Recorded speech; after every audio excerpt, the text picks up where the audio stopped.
اطلاعات کے مطابق وزیر اعظم عمران خان نے اپنی کابینہ کے ساتھیوں کو بتایا ہے کہ اگلے 3 ماہ نازک ہو سکتے ہیں، لیکن انہوں نے اس کی وجہ نہیں بتائی۔ اسی قسم کے تبصرے پی ایم ایل این کے اہم افراد کی طرف سے آتے رہتے ہیں، لیکن وہ بھی اس کی وضاحت کرنے کی زحمت نہیں کرتے۔ تاہم میڈیا میں قیاس آرائیاں سول ملٹری تعلقات میں بڑھتے ہوئے تناؤ پر مرکوز ہیں۔ اگر تاریخ کی رہنمائی لی جائے تو یہ ہمیشہ حکومت کی تبدیلی کا باعث بنا ہے۔ اکثر سویلین بندوبست کو اس کی بھاری قیمت ادا کرنی پڑی ہے۔ حقیقت یہ ہے کہ یہ سب کچھ شدید معاشی بحران کے وقت ہو رہا ہے۔ بحران کی شدت عوامی احتجاج کو ہوا دے رہی ہے۔ افغانستان میں دہشت گردوں کے ٹھکانوں سے پاکستان پر دوبارہ حملے شروع ہو گئے ہیں۔ اس دوران امریکہ کے ساتھ بھی تعلقات میں تناؤ ہے۔ مزید کہر یہ کہ شدت پسند تحریک لبیک اپنے بالوں پر نکال رہی ہے۔ آگے ایک اہم سنگ میل 19 نومبر ہے، جب ISI کو ایک نیا کمانڈنگ آفیسر ملنے والا ہے۔ یہ کہ عمران خان نے بڑی ہچکچاہٹ کے بعد اس بات کو تسلیم کیا ہے۔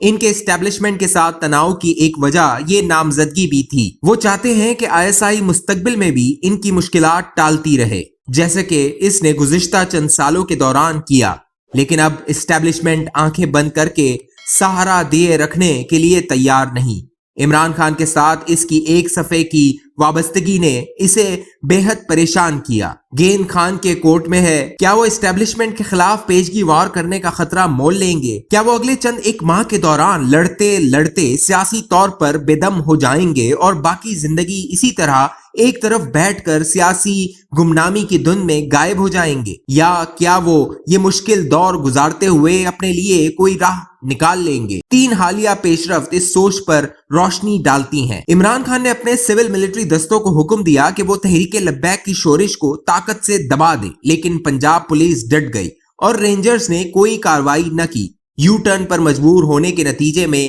ایک تصفیہ ہوا جو اس قدر شرمناک ہے کہ حکومت اسے عوام کے سامنے ظاہر کرنے کو تیار نہیں۔ دوسرا، میڈیا کو کنٹرول کرنے اور اپوزیشن کو ہراساں کرنے کے لیے صدارتی آرڈیننس کے ذریعے جابرانہ نئے قوانین کی بوچھار کرنے سے ان کے ارادے ظاہر ہو رہے ہیں کہ اگلے انتخابات میں وہ اپنے سامنے کوئی سیاسی حریف نہیں دیکھنا چاہتے۔ ان میں انتخابی دھاندلی کو آسان بنانے کے لیے EVM اور انٹرنیٹ ووٹنگ کو قانونی حیثیت دینے کا قانون بھی شامل ہے۔ اپوزیشن کو نشانہ بنانے اور اسے ختم کرنے کے لیے نیب کے چیئرمین کی تقرری اور اسے برطرف کرنے کا حق، اور PMDA کو میڈیا کو کنٹرول کرنا تاکہ وہ حمایت نہ کرے۔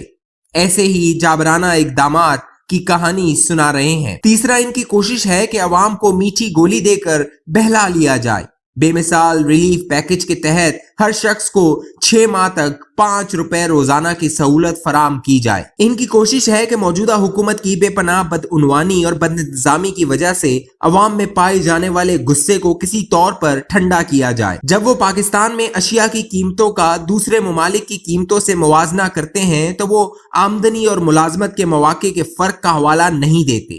ایسا کرتے ہوئے وہ عوام کے زخموں پر مزید نمک پاشی کر رہے ہوتے ہیں۔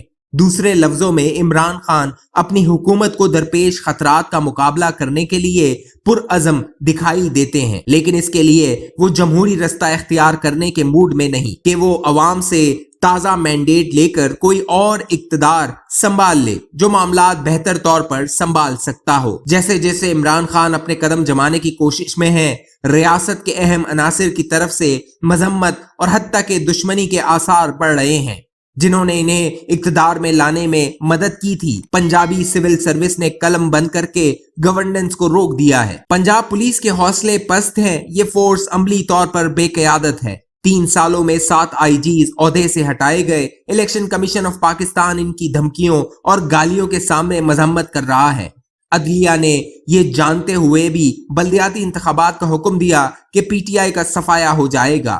دکھائی دیتا ہے کہ عدالت ان کا انتہائی متنازع صدارتی آرڈیننس ختم کر دے گی اور پھر شہنشاہ بے لباس گلیوں میں گھومتا دکھائی دے گا۔ تاحال اسٹیبلشمنٹ کا استدلال تھا کہ عمران خان کا کوئی متبادل نہیں۔ پیپلز پارٹی عام انتخابات میں جیتنے کے لیے اتنی مقبول نہیں۔ اگر مسلم لیگ نون دوبارہ اقتدار میں آتی ہے تو نواز شریف انتقامی کارروائی کرنے سے دریغ نہیں کریں گے، لیکن کسی نہ کسی قسم کی مفاہمت خارج از امکان نہیں جو عمران خان سے کہیں بہتر متبادل سامنے لے آئے۔ اگر اسٹیبلشمنٹ شفاف انتخابات کا انعقاد یقینی بناتی ہے جس میں یقیناً نون لیگ کی جیت ہوگی تو نواز شریف ممکنہ طور پر شہباز شریف کو نامزد کرنے کے لیے راضی ہو جائیں گے اور وہ مسلم لیگ نون کا اسٹیبلشمنٹ کے لیے قابل قبول چہرہ ہے۔ اگر 20 نومبر کو نیا ڈی جی ISI آتا ہے تو یہ ایجنسی میں سیاسی غیر جانبداری کے دور کا آغاز ہو سکتا ہے جس کے ملک میں سیاست کے دور رس نتائج برآمد ہوں گے، لیکن یہ بھی ہو سکتا ہے کہ عمران خان کے ذہن میں کچھ اور ہی منصوبہ ہو۔